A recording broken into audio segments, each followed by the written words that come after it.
नमस्कार दोस्तों, आप सभी को हमारे यूट्यूब चैनल पे स्वागत है। आज हम इस मूवी के बारे में आपको इन्फॉर्मेशन देने वाले हैं। उसका नाम है डून क्रीक और ये मूवी आपको किस OTT प्लेटफॉर्म पर टेलीविजन चैनल पर देखने को मिलेगा, उसके बारे में भी एक जानकारी देंगे। तो चलिए शुरू करते हैं।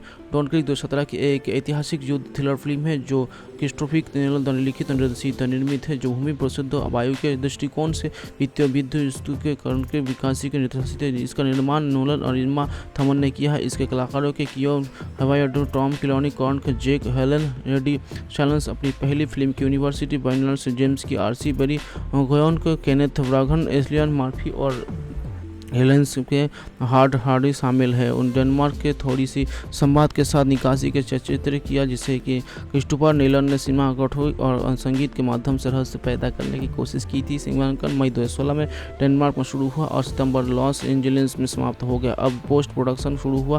सिनेमाटोग्राफी डेविड वन हेटमैन की फिल्म का IMAX 65 मिमी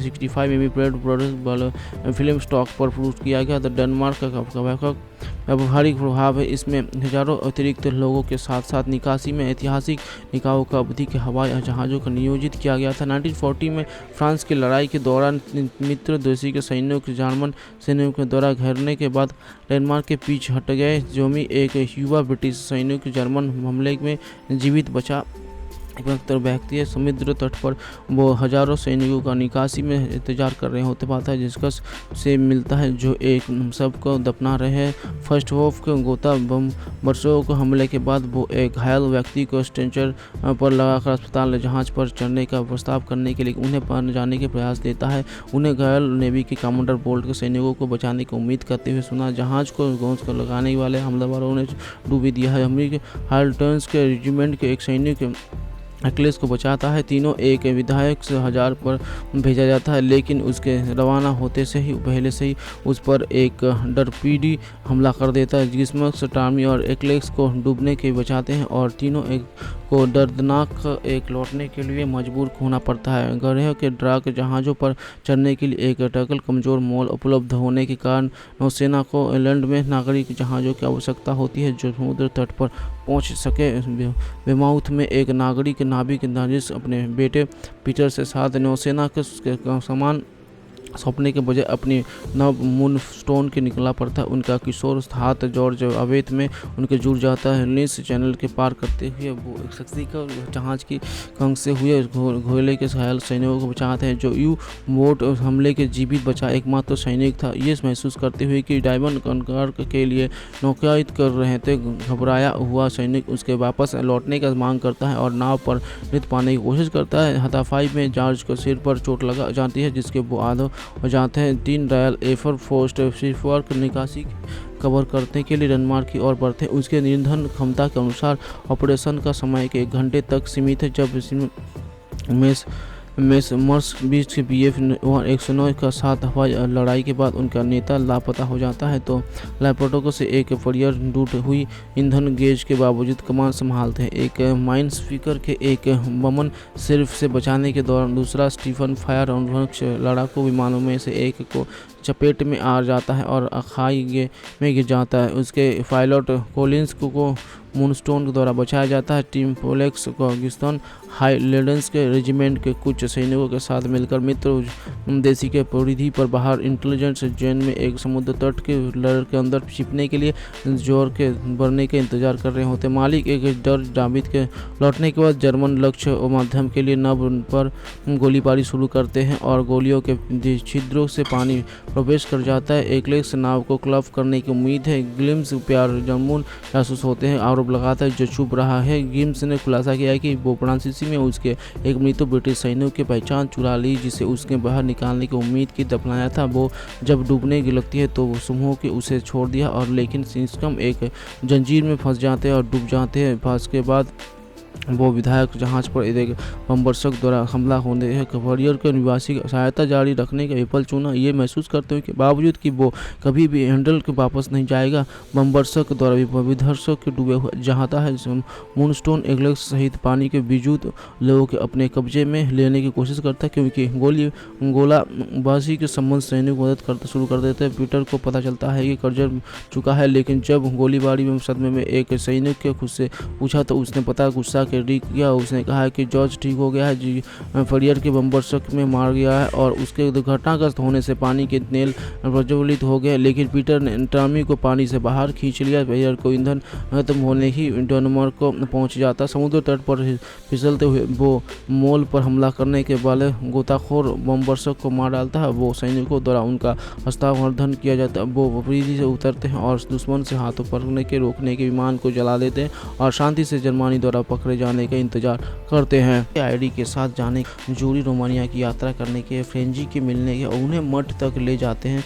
मेकोडिया के शव की खोज करने के लिए उनके लाश के एक छवि मिलते हैं। जब अंत का सामना मठोजीत से होता है तो जो उन्हें सूचित करता है कि नंद रात के दौरान मौन की अवधि का पालन करते हैं और यदि वे कल लौटते चाहते हैं तो उन्हें संलग्न का कॉटन अवसर की पेशकश करते हैं। जब फ्रांसीसी में किए गए थे वो तो भगा गया था और वो अनुष्ठान के दौरान घातक रूप से घायल हो गया था और वर्क में लड़के की मौत का वंश उठाया था। आईजी के खुलासा किया कि वो लड़की के रूप में उसे अपने सपने थे और मरने की प्रत्येक का अंत मीरा रहस्य का बताते हैं। साथ ही होता है जिसमें कर्ज को सोमने की दिलचस्पी लेते हैं। उस रात राक्षसी संस्था द्वारा कब्रिस्तान में जिंदा दफनाए जाने के बाद कब्र को आयरिन द्वारा बचाया गया था। बदले के आयरिन को और गुड़ मठ के ले जाने के बाद लेकिन केवल आयरिन के इसके प्रवेश कर सकती है क्योंकि वो मठ में बंद है। वो कुछ यजनों से मिलती है और अपनी ही संस्था के दूर रखने के लिए लगातार प्रार्थना कर रहे थे। स्टीफन को बदलाव कर रहे होते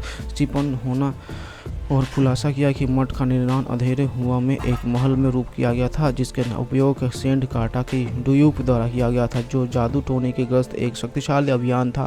ड्यूक ने प्रयोगशाला दौरान के माध्यम से राक्षस को बुलाया, लेकिन इवान सुरबीना ने उसे मार डाला, जिन्होंने दौर की इना उमेर के रक्त से भरी शीशे को सील कर दिया था। हालांकि द्वितीय विश्व युद्ध के दौरान बमबारी ने दौरान को फिर से खोल दिया, इकाई के मुक्त कर दिया। वर्क राक्षस की पहचान वाला के रूप में करता है और उसे चलता है कि स्वल पहले से ही मर चुका है। फ्रांसीसी की आयरिन के एक वर्ग की मदद करने के लिए वापस मठ की ओर जाता है। आयरिन और बाबलक के द्वारा हमला किया जाता है और वो दानव से बचने के लिए नानों को साथ हताश प्रार्थना शामिल हो जाते हैं। जब समूह की फिर से एकजुट होता है तो आयरिन को पता चलता है कि जिन नानों को उसे देखा था और जिसमें से बात की उनमें से कई भी वास्तविक नहीं थी और वो अकेले ही प्रार्थना कर रहे थे। बाद में उसे एहसास हुआ था कि सिस्टम बेगोटिया एवे के आखिरी नन थी और अपने बालक के अपने पास रखने की रोकने के लिए खुद को बलिदान कर दिया था, शरीर को और बुराई के उजागर करने के लिए।